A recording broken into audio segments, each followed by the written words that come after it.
دا وخت نه د ګیلو ده، دا وخت نه د یو بل ته پیغور ورکولو ده. دلته زمونږ په دې جرګه کې قبایلي مشران ناست دي، زیات تر تعلق د فاټا سره ده.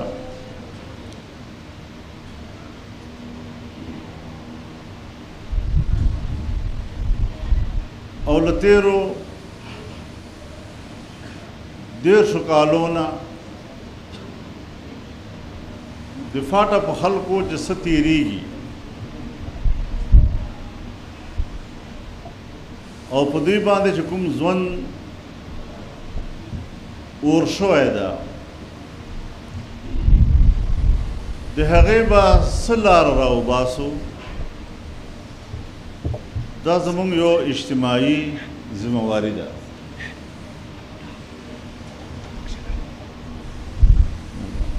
زما محترم ورونو،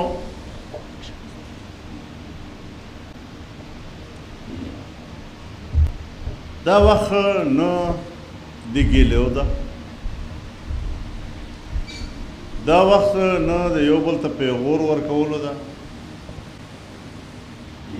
دا وخت نه د دې ده چې زه تا ته ووایم چې ته صحیح وې زه خطا وم یا زه صحیح وم ته خطا وې.